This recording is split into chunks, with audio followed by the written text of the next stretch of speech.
Um, I had the pleasure of hanging out with, prior to this interview, my next guest, and I found out so many fascinating things about him. And you know, it's never the destination for me. It's always the journey, and I'm really happy to I hope introduce to the world. Mr. Kyle Lane, how you doing, sir? Thank you, man. Thanks for having me here to build. It's an honor. Hey man, you don't have to put on your radio voice. No, I'm joking. Hey man, let me tell you something. Man. You told me your story behind the scenes, and I'm really fascinated. With your journey from being behind the scenes to now being in front of the scenes. So just tell the world a little bit about your journey to where you are now as an artist. My journey started in my dad's studio in Washington Heights. Is where I learned how to proper songwrite. Is where I learned how to co-produce and produce. And that's really where I got my hands wet. Was really in my dad's studio. And was your dad a musically inclined too, or Yes. My dad actually he cut records for Fonda Ray. He did things for Public Enemy for Q-Tip, and then he did some SWV remixes too as well. Oh, you gonna gloss over that? Yeah. So your dad was like it just was in the house already. Yeah, like it was right there for me. It was just more so the thing, just connecting the dots and really just honing my craft and just taking it seriously. Did he have like this extensive record collection or something like that you just dug into and just said, you know what, I'm falling in love with music itself? That's a very good question, because my dad had tons of records. Yeah. Just crates of them, just stacked on top of each other. And so, really in his studio, we just studied all the newer records at that time, all the older records at that time. You see, I probably would have been an artist too, but my old man used to have these fucking Ohio Player records. And I was just looking at the cover. This is nasty. It was that sweet, nasty. Oh, hell yeah. Yeah. I just got in front of it. Like, come on, bro. I should have been listening to him instead of watching him, But let me ask you, what was like what was the first lesson that he gave you in the music?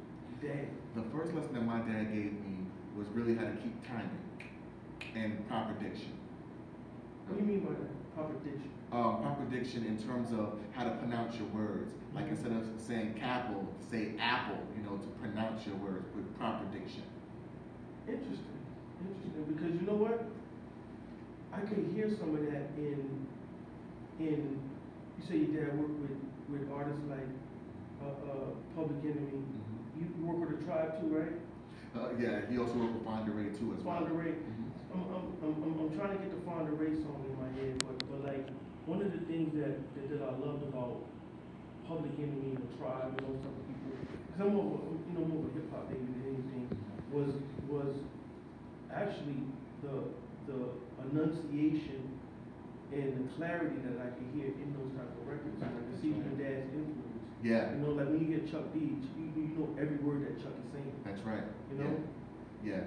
He's a very strong vocalist, like the way how he pronounces his words, and especially what he's writing, and just the way how it spins off is incredible.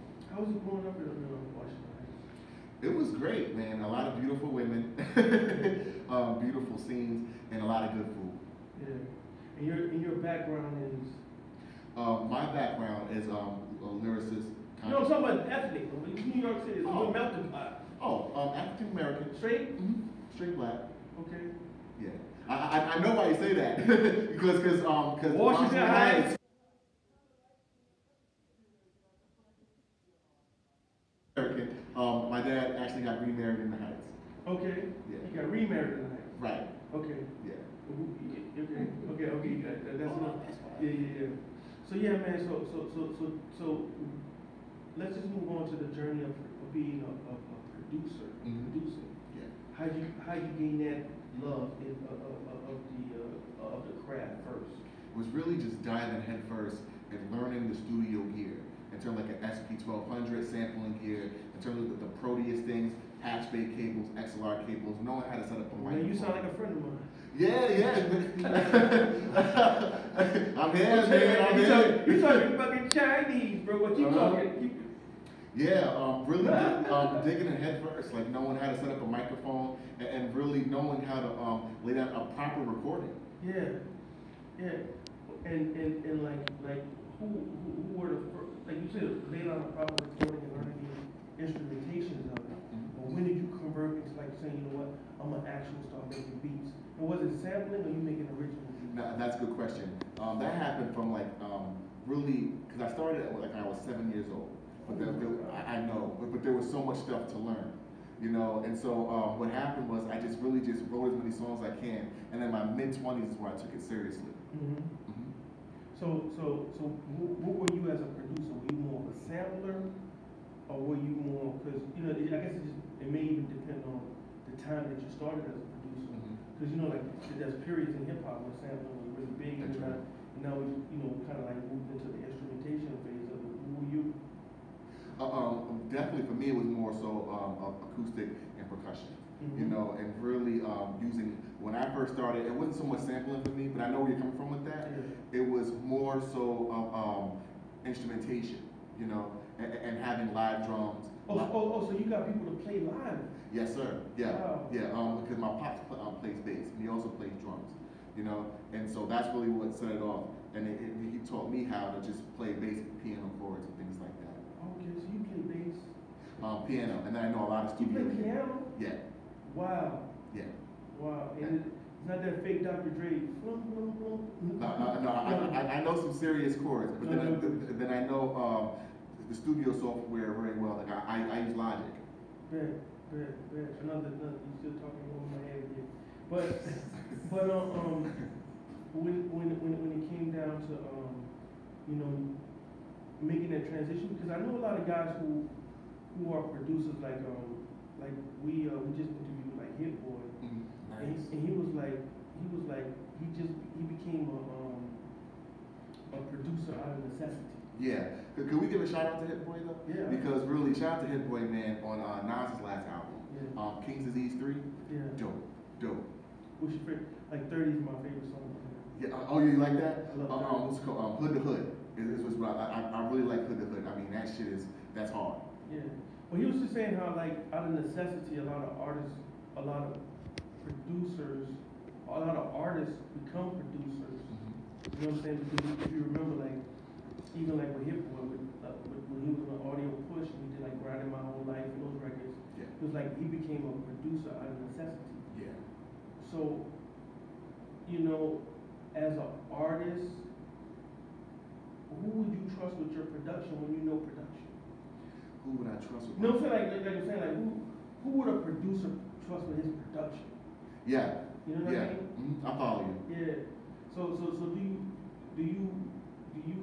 you own production, or do you like have a heavy hand in somebody producing, or do you do your own shit? That's a good question.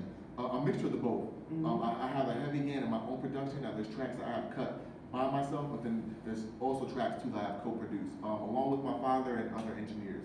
Right. My first cut, Hey Sister, I co-produced that with Richard Harrison. Pick Up to My Boy Richie out there in the Bronx. You know, and we cut that, we co-produced that album, and it was pretty tough. I love the fact that your father is so supportive in your dreams. Yeah, he's always been supportive of my dreams, but it's different now because all this technology. He's also very supportive of me on social media, you know, and we really exchange fans, and people know clearly, you know, who my pops is and who I am, and they just show us both love. Because, you know, a lot of people know how far we've come with this, you know. Talk to me about this East Side record, you know, and you transitioning as an artist, you know, you kind of doing the melodic thing and the lyrical thing. Yeah. So tell me about that. Okay, the East Side record is really just a really good fun record. You know, we just want to show a more of a laid back, chill side to Kyle Bank. You know, more of a going out having fun side. You know, and we tried to, if you listen to the track, you can hear the horns and things like that. We really tried to make like a classic New York song. You know, and so then we went out and in the music video got a classic car, a '74 Mercedes Classic, you know, to really make it a classic.